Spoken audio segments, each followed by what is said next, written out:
네. 만사형통 이상득 전 의원까지. 네. 클라스 시반 난리 났어요. 그러게요. 그러니까 이명박 전 대통령 관련 수사를 하고 있는 검찰이 어제는 이상득 전 의원의 형이죠, 친형이죠, 의원의 여의도 사무실하고 자택을 압수수색을 했습니다. 이제 사무실에서는 컴퓨터 하드디스크 같은 걸 가지고 갔는데, 좀 이상하죠. 1억 원 가량을 국정원 특수활동비를 형님도 받았다라는 얘기가 나오고 있는 거예요. 돈이 막 늘어나네. 돈이 늘어나고 있기도 하고, 그러니까 박 전 대통령과 비교를 좀 하면 박근혜 전 대통령 같은 경우에는 본인만 받아서 본인 최측근들만 나눠 썼다라는 얘기인데, 지금 이명박 전 대통령은 돈이 막 이상하게 늘어나고 있어요. 여기저기서 받은 것 같다라는 식으로 검찰이 보고 있고, 예.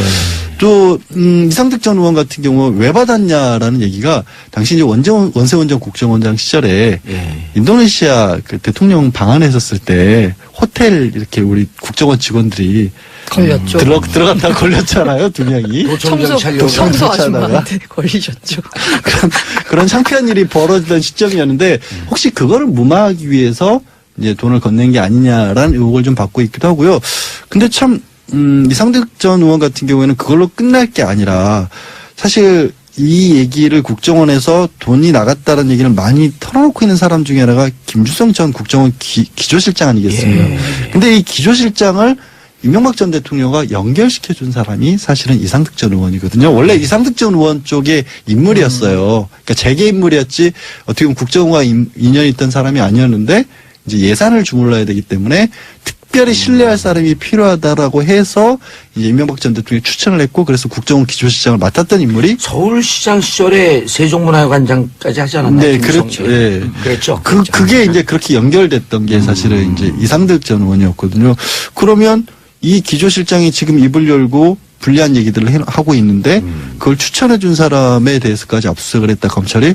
그럼 뭔가 상당한 내용을 또 파악한 게 아니냐라는 추측이 가능하고, 또 하나 또 봐야 될 거는 다스의 대주주잖아요. 이상득 전 의원이. 이상은이죠, 그건. 이상은. 혼돈을 일으켜서 죄송합니다. 하여튼, 그러면 이제 이상득 의원에 관해서도 잠깐 소개하신 것처럼 만사형통 큰형님이었는데, 그리고 정치로 입문시킨 사람도 사실 큰형님이었는데, 이분을 압수수색을 했다라는 얘기를 듣고 이명박 전 대통령이 이랬답니다. 비가 많이 온다. 비가 많이 온다. 네. 그 친구에서 봤던 얘기인데, 그런 말 했던 사람이 친구에서는 영화 끝 무렵에 별로 안 좋은 결과가 끝났는데. 또 그렇게까지 연결하셨어요. 자, 김재현 의원님. 네. 18대 때 이상득 의원과 네, 함께 같이 의정생활을 있었죠. 했죠. 뭐 이렇게 부딪히는 일은 없었죠? 뭐 좀 있었습니다. 일단은 이제 이상득 의원 개인은 아니고 이상득 의원 아들이 예. 저를 명예훼손으로 고소를 했어요. 그 지하철 9호선과 맥커리 그 연루에 대해서 제가 라디오 인터뷰하면서 명예훼손 했다고 그래서 그래서 제가 명예훼손 고소당했었습니다. 어떻게 됐어요? 물론 무죄 받았죠. 그 이상득 그 의원의 의원 아들이 아들. 맥쿼리 자산운용 대표였었거든요. 네. 대표까지는 아니고 이제 임원 중에 하나였는데, 근데 이제 거기가 그 이너서클에서 연루가 돼가지고, 실제로 서울시, 이명박 서울시장 시절에 그걸 땄고, 나중에 그 지하철, 임금 인상한다고 그래가지고, 그거 가지고 얘기하다가 그냥 걸려가지고 제가 좀 고생 좀 했고요. 이상득 의원의 아들은 무슨 형이에요? 시형이. 거기도 이시형? 아니야, 이지형이다. 이지형. 이지형. 이명박 대통령의 전 대통령의 아들이 이시형. 그 다음에 이상의 아들이 이동형. 네. 그 다음에 지형. 네. 지형. 네. 그렇게 돼서. 족보를 캐고 그 다음에 제가 또 하여튼 이상득 의원이 분명히 상황이고 만사형통인 확실한, 당시에 워낙 영폴 라인들이 국회를 꽉 잡고 있었기 때문에 특히 국토위는 꽉 잡고 있었어요. 근데 국토위에 여러 가지 국정감사 하다 보면은 하여튼 포항에 걸리는 일들이 이상득 의원이 가령 LH를 동원해서 거기에 프로젝트를 했다라든가 이런 것들이 워낙 많아가지고. 또 국토위 같이 하셨잖아요. 그거 같이는 안 했고 제가 이제 거기 영포 라인에 있는 사람들이 위원장 할 때 제가 그때 좀 시끄럽게 굴었으니까 아마 밑보였겠지. 근데 이제 이랬어요, 분위기가. 난 한마디로 이렇게 생각을 해. 왜 우리가 스타워즈에 보면은 그 무서운 인물이 다스베이더잖아요. 근데 다스베이더보다 더 무서운 사람 있죠, 왜? 다스베이더 스승. 뒤에 위에 있는 사람, 황제, 엠퍼러라는 사람. 나는 그 사람은 딱 엠퍼러 같더라고. 이상득 씨만 보면? 보면은, 왜냐면 본회의장이나 이런 거에 키도 커요, 이 양반이. 근데 이 양반이 딱 나오면은, 일단 말을 거의 안 해. 눈으로만 이렇게 싹싹싹 하는 주변이 이렇게 싹 저기 하는 거 있잖아요. 분위기가 막 이렇게 왜 있잖아요. 소름과 사악한 기운이 이렇게 막 번지는 그런 느낌이었어요. 오, 악의 포스가 아니, 그런 포스, 악의 포스가 느껴요. 아니, 그래서 제가 굉장히, 뭐냐면, 제가 18대 하면서 항상 신경이 쓰였던 게, 이상한 위원의 그 악의 포스와, 그 다음에 그 박근혜 위원을 모시는 주변에 그 호위무사들이 난리치는 꼴, 그러면서 지냈습니다. 하여튼 나는 그 악의 포스에 하여튼 밀리지는 않았으니까 다행이에요. 그럼 저 박사님의 레아 공주 맞서 싸움. 꿈에서나마. 난 처음에 깜짝 놀랐어. 왜요? 맞서 싸우셨으니까. 하여튼 간에 포스가 대단한 양반이에요. 그런데 지금 이제 가족 얘기가 나오는데 자, 그다음에 희중 김희중 네. 씨 1부속실장이 어제는 우리가 주요하게 김윤옥 씨한테 돈이 직접 건네졌다. 네. 그러니까 2부속실을 통하지 않고 관저에 직접 갖다 줬고 관저에 있는 행정관에게 전해줬다. 근데 행정관은 대제신문에서 난 받은 적 없다. 그래서 우리가 그랬어요. 그럼 그래서 김희중은 뭐야? 귀신을 갖다 줬다. 아니 행정관도 일부 돈을 받은 것 자체는 인정까지는 했어요. 인정했어요? 또 바뀌었어요? 그러니까 그걸 뭐 전달했다, 김희중 부속실장으로 또 받았다 이런 자세한 얘기는 아니고. 돈을 일부 그러니까 받았다. 얼마인지는 모르는데 환전한 달러를 봉투에 넣은 걸 받았다라는 얘기가. 누구로부터도 얘기 안 하고요? 그것까지 지금 제가 아마 그게 누구한테 받았는지는 기억이 안 난다 맞나? 청와대 일부속 실장이 거의 택배원 수준이네. 누가 준지 몰라요, 그냥. 돈 주고 가면. 근데 김우정 비서실장이 계속해서 뭐 정도원 전 의원에 따르면 예. 사실은 김백준 총무기획관보다도 더 옆에서 오랫동안 뭐 이명박 전 대통령 모셨으니까 사실은 그 내용을 훨씬 더 잘한다라고 정전 의원은 그렇게 주장을 하고 있잖아요. 그걸 이렇게 얘기하면 돼요. 대백준 소희중. 아. 큰 돈은 백준이만 주고, 그다음 작은 돈은 희중이만 줬다 그랬고, 근데 그래서 대백준 소희중. 근데 이제 김희중 부속실장 얘기를 제가 꺼낸 이유는 뭐냐면 김희중 비서실장이 그럼 왜 돌아서느냐를 얘기를 많이 했었을 때 개인적인 어떤 좀 배신감. 신뢰가 배신감 이런 것 때문이라는 얘기를 했었는데 김희중 부서실장은 그렇게 얘기를 안 하고 내가 검찰에 가봤더니 워낙 증거 관계가 탄탄하게 쌓여 있어서 말을 내가 어떻게 부인할 수가 없었다는 얘기를 했거든요. 그래서 이제 주변에서도 그 아까 지금 이상득 전 의원 압수수색 한 것도 사실 지금 시점에 사무실에서 뭘 찾겠다고 했겠느냐. 이거는 확인 작업이다라는 게 좀 시각이 더 많은 것 같아요. 조금 의외였어요. 왜냐하면 지금 이제 뭐 그 특활비 문제뿐만이 아니라 지금 민간인 사찰에 관련돼서 돈이 쓰여진 건 거의 확실한 것 같다 그랬는데 여기서 왜 이상득이 나오나.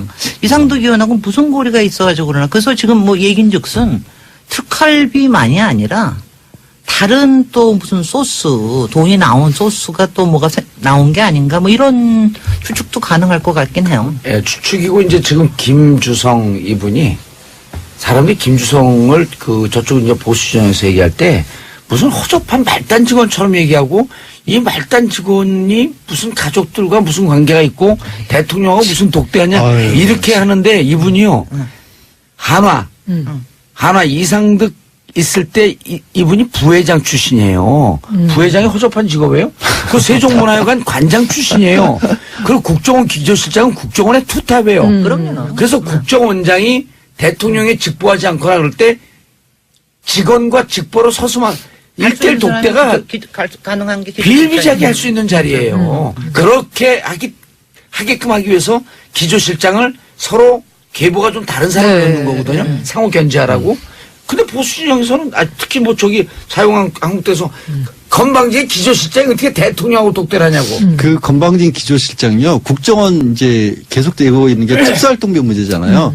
국정원 특수활동비 4천억에서 5천억인데 그 예산이 전부 특수활동비라는 딱 한 항목으로 묶여 있습니다. 예. 그리고 그거를 다 편성하고 집행할 수 있는 권한을 가진 게 기조실장. 기조실장이에요. 네. 4천억 주무르면은 건방진 사람 아무것도 아닌 사람인가요? 그리고 김성호 법무부 장관이 참여정부 마지막 법무장관이 국정원으로 가거든요. 그 2008년도에 국정원장을 하는데 참여정부 시절에 임명했으니까 쳐내야 될 거 아니에요. 그거 쳐낸 장본인이 김주성 실장이에요. 국정원장은 목을 쳐요. 그 다음에 지금 이제 중요한 게 뭐냐면 2010년 9월까지 하거든 김주성 실장이. 근데 검찰이 그 다음에 기조실장 모경만까지 보고 있어요. 근데 이번에 2010년 9월서부터 2012년 까지 또 기조실장을 하거든요. 원래 정권 후반부에 더 극성을 부리거든. 돈이. Money is big. 아, 참 근데 더러워. 여기- 구질구질하고 주작하고 입에 담고. 우리 김진애 의원님 나는 표정 정말- 보니까 진짜 더러움을 확 아, 느꼈어. 난 정말 뭐냐면 이렇게 추잡스럽다는 느낌이 뭐냐면은요. 난 박근혜 때도 그랬어요. 나는 돈에 대해서 이렇게 어디다 갖다 주라 지시는 했을 줄 알았어. 뭐 그럴 수는 있지만 설마 직접. 자기가 직접 손을 대지라고 생각을 안 했는데 그거 뭐 관저 앞에다까지 문 앞에까지 갖다 놨습니다. 이거는 뭐 그것도 아니고 완전히 관저로 들어갔다고 그러잖아. 아유, 왜냐면 정말 그리고 더러워. 옷값 내고. 아우 더러워. 아니 근데 이걸 보면 그 국정원 특수활동비라는 게 제 목소리가 더럽다는 뜻은 아니죠. 그냥 쌈짓돈으로 생각하고 쓴 것 같다는 생각밖에 그러니까 안 이번이 들어요. 아직은 원래 의혹 그랬던 건지 단계지만 진짜. 이명박 전 대통령 당시에 더 상황이 더 심각했던 게 어. 아니냐. 아까 초반에 말씀드린 것처럼 박 전 대통령은 철저하게 자기 개인 용도 아니면 자기 측근 관리용으로 일부만 직접 받아서 사용을 한 것 같은데 이명박 전 대통령 당시는 형이라든가 아니면 누가 참모라든가 이런 사람들이 직접 받아서 집행한 내역이 나오거든요. 그럼 김진모 전 비서관 같은 경우도 본인이 직접 5천만 원 받아가지고 전달해줬다는 거 아니겠어요? 그러면 글자 그대로 지금 고 기자가 지적한 것처럼 쌈짓돈처럼 그냥 가져다 썼던 게 아니냐는 의혹을 지금 받고 있는 거죠. 그래서 이게 박근혜 의원은 기껏해야 어저께 나온 무슨 뭐 자기 자문 의사들한테 자문적 1억 의사들한테 정도. 1억 정도 내려보냈다 뭐 이러는 거 같은 것도 그런데 지금 보면은 지금 이명박 정부 때 얘기를 보면은 입막음용으로 썼다는 그 공작비로 썼다는 거거든요. 그러니까 이거 그냥 특수구작비 맞네요. 그럼요. 그러니까 분명히 규모나 활용하는 방식 자체가 훨씬 더 조직적이고 조금 더 업무적이고 좀 그렇게 아니, 보입니다. 어제 그 SNS를 봤더니 어떤 분이 이렇게 올렸어요. 국정원 특활비 검찰 포토라인. 순서로 쭉 쓴 거예요. 신학수 전 총무비서관, 권재진 전 민정수석, 이상득 MB형, 김윤옥님, 각하, 가 되지 않을까 하는 발칙한 추정과 상상을 해봅니다. 이건 올린 사람 여기 이름이 있어요. 정봉주.